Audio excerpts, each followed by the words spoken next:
नमस्कार मित्रांनो, आज आपण गोरक्षनाथ भगवानाचं मंदिर गोरक्षनाथ टेकडी कशी आहे हे पाहणार आहोत। गोरक्षनाथ टेकडीला जाण्यासाठी बीडवरून, परळीवरून, परभणीवरून, त्याच्यानंतर आपल्या वडोणीवरून पण जाण्यासाठी मार्ग आहे। साधारण 15 किलोमीटर अंतरावर श्री गोरक्षनाथ भगवानाचे मंदिर आहे, जे की सोन्याचा पर्वत असं त्या गोरक्षनाथ टेकडीला ज्यावेळेस गोरक्षनाथ महाराज तपस्या करण्यासाठी आले त्यावेळेस मच्छिंद्रनाथ महाराजांनी सांगितले की बाबा गोरक्षनाथ मंदिराची इथे तपस्या कर। त्यावेळेस गोरक्षनाथ महाराज आले, त्यांनी इथं तपस्या केली। ते हे ठिकाण आहे गोरक्षनाथ। साधारणतः सावळीपासून 4 ते 5 किलोमीटर गोरक्षनाथ महाराजांची टेकडी अत्यंत महाराष्ट्रामध्ये खूप प्रसिद्ध आहे। याची आख्यायिका अशी आहे की जे कोणी मनातील इच्छा घेऊन गोरक्षनाथ महाराजाच्या दर्शनासाठी जातो तो त्याची इच्छा पूर्ण होते अशी आख्यायिका आहे। व तसेच श्री नवनाथ महाराज तिथले देवस्थानचे सध्या अध्यक्ष आहेत। त्यांच्या कृपा आशीर्वादाने साधारणतः जवळपास प्रत्येक खेड्यातील दर पौर्णिमेला, अमावस्येला, सोमवारी दर्शनासाठी प्रत्येक भाविक भक्त येत असतात। तसं तर हमेशाच भाविक भक्त या दर्शनासाठी येतात। चला तर पाहूया आपण गोरक्षनाथ महाराजाच्या टेकडीवर जाण्यासाठी कसं जायचं आहे। गोरक्षनाथ महाराजाचे मंदिर साधारणतः नॅशनल हायवेपासून मंदिर हायवेपासून 1 किलोमीटर अंतरावर आहे। गोरक्षनाथ महाराजाच्या मंदिरासाठी जाण्यासाठी तुम्ही 4 व्हीलर, 2 व्हीलर तुमची जे साधनं आहेत त्या पद्धतीने आपण सर्व तिथं जाऊ शकतो। विशेष करून आपण दर्शनाला जाण्यासाठी 2 व्हीलर, 4 व्हीलर असेल तर डायरेक्ट आपल्या मंदिरापर्यंत जाण्यासाठी तिथं मार्ग उपलब्ध आहे। मार्गामध्ये अत्यंत आज पावसाचे वातावरण होते। 2-3 दिवसापासून महाराष्ट्रात खूप मुसळधार पाऊस चालू आहे आणि सगळं डोंगरदऱ्यांमध्ये हिरवेगार असे सुंदर असे वातावरण आहे। मनोरम्य असे वातावरण असल्यामुळे एकदम खूप असं छान मंदिराच्या परिसरामध्ये वाटते आणि त्या निमित्ताने चला आपण महाराजांचे दर्शन घेण्यासाठी आपण चाललो आहोत।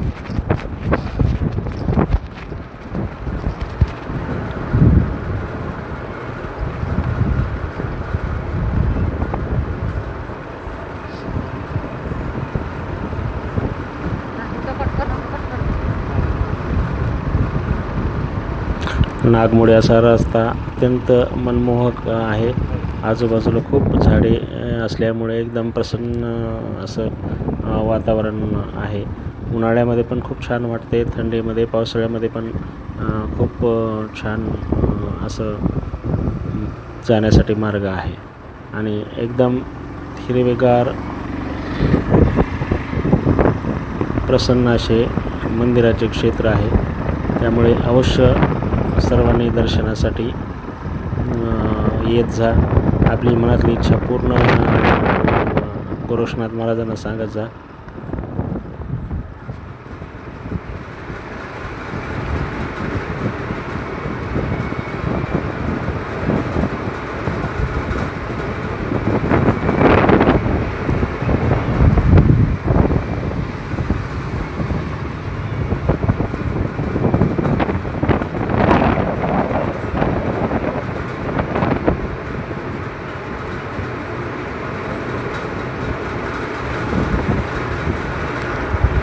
अत्यंत मोहक असे दऱ्यावरील डोंगरदऱ्याचे असे वातावरण आहे।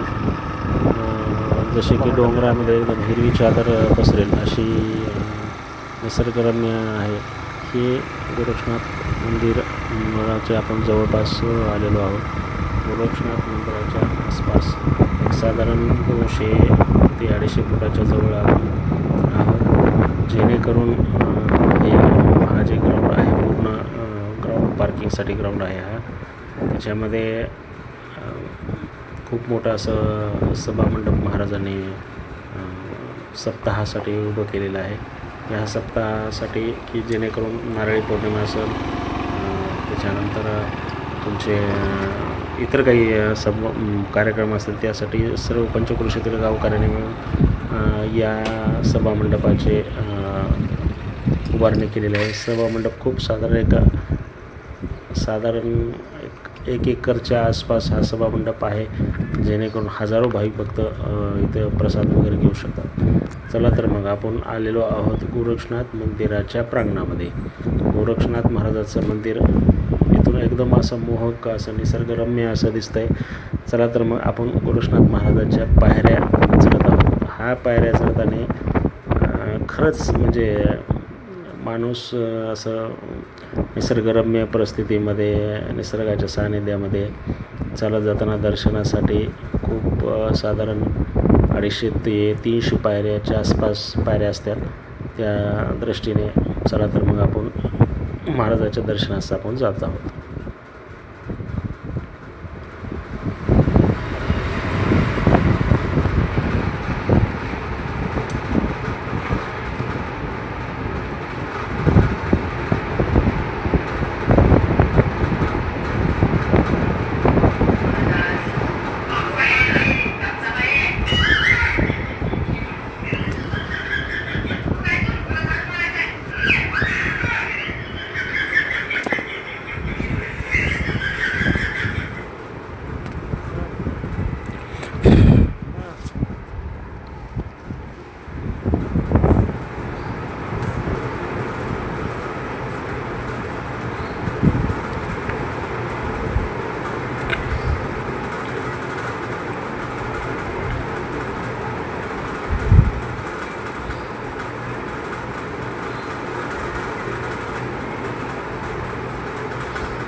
पायऱ्या चढत असताना दम लागतो, त्यामुळे ज्याला बीपीचा त्रास आहे किंवा दम्याचा त्रास आहे त्यांनी थोडंसं थांबून पायऱ्या चढलं तरी चालेल.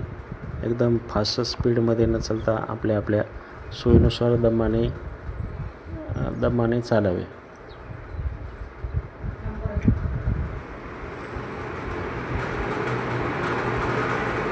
थोडंसं आम्ही इथं विश्रांती केलेली आहे. 1-2 मिनटं आम्ही थांबलो आहोत, कारण की आमचा पण दम लागत होता वर चढताना.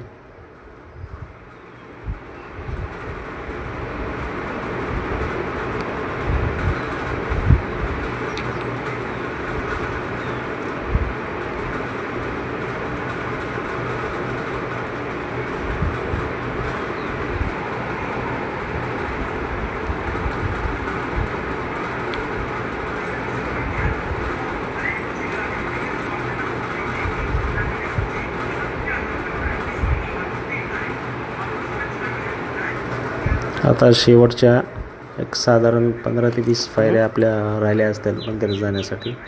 मंदिरात चढत असताना प्रभू गोरक्षनाथाचं नाव घेऊन पायऱ्या चढल्यावर दम लागत नाही. खूप असं उंच, साधारण एक सुंदर असं वातावरण आहे इथे. ह्या निमित्ताने दर्शन घेण्याची योग सर्वांना मिळो ह्याच निमित्तानं हा व्हिडिओ केलेला आहे. चला तर मग आपण आलो आहोत मंदिराच्या जवळ. एकदम आपण साधारण एक 10-15 पायऱ्या ज्या राहिल्या चढायच्या आपल्या. गोरक्षनाथ महाराजाच्या दर्शनासाठी हजारो भाविक भक्त येत असतात. ग्रामस्थांचं वगैरे तिथं सगळं हे बघा, असं किती निसर्ग असं रम्य वातावरण आहे. हे जे सभामंडप आहे ते सभामंडप पण आपण हे केलेले आहे. सुंदर असं वातावरण आहे, निसर्गरम्य असं वातावरण आहे.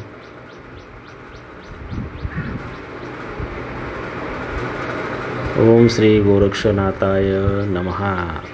आज आता आपण मंदिराच्या गोरक्षनाथ महाराजांच्या मंदिरात टेकडीवर आपण इथं आलेलो आहोत. गोरक्षनाथ श्री क्षेत्र गोरक्षनाथ टेकडी ह्याच्यामुळे आहे की उंच डोंगरावर असे वसलेलं मंदिर आहे.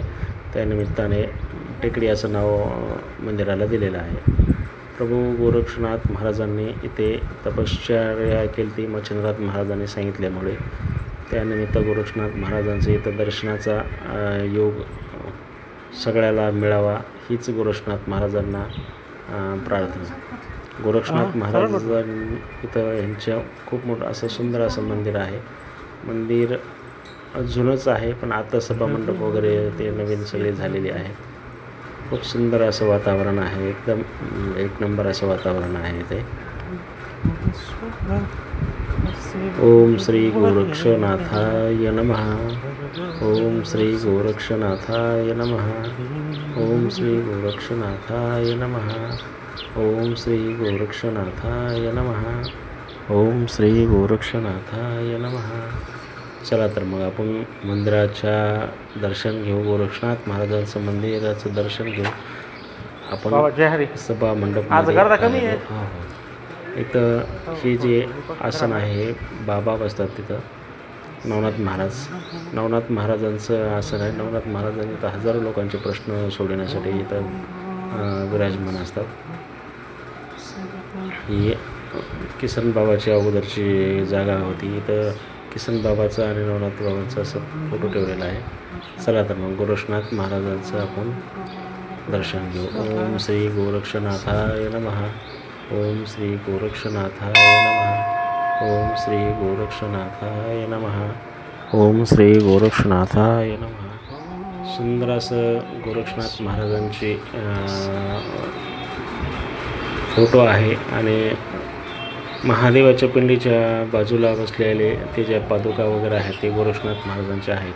इथं गोरक्षनाथ महाराजांनी तपश्चर्या केलेली होती ते हे ठिकाण. ओम नमो श्री गोरक्षनाथाय नमः. ओम नमो श्री गोरक्षनाथाय नमः. गोरक्षनाथ महाराज की जय. चला तर मग ह्यानंतर गादीवर किसन बाबा म्हणजे जे गोरक्षनाथ महाराजांच्या टेकडीची देखभाल करत होते ते अगोदर किसन बाबा इथं राहत होते. ते आज शिव झाले. ते त्यांची ती समाधी आहे इथे किसन बाबाची समाधी आहे.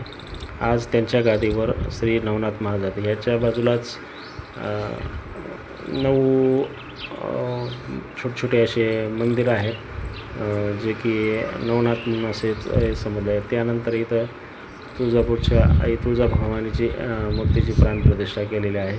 आई तुळजा भवानी माता इथं पण स्थापना आहे. बोल तुळजा भवानी माता की जय. तुळजा भवानी माता. खूप असं निसर्गरम्य वातावरण आहे. ह्या वातावरणामध्ये सर्वांनी येण्याचा योग लागावा हीच गोरक्षनाथ महाराजांच्या चरणी प्रार्थना. खूप असं सुंदर असं आहे. सर्वांची योग येऊत याच वर्षी सगळ्यांना गोरक्षनाथ महाराज टेकडीचे दर्शनाचे योग येऊत हीच सगळ्या ईश्वरचरणी प्रार्थना.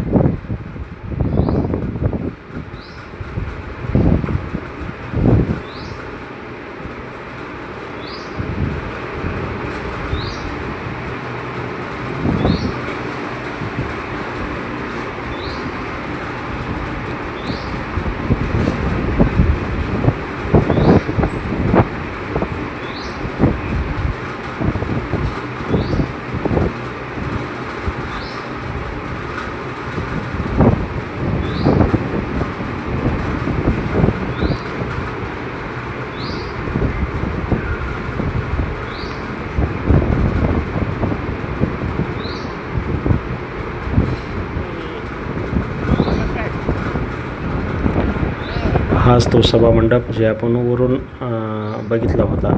त्याच्या अगोदर सभामंडप आपण पाहिलेला होता. हे गोरक्षनाथ महाराजांची मंदिराची सुरुवात श्री क्षेत्र गोरक्षनाथ टेकडी.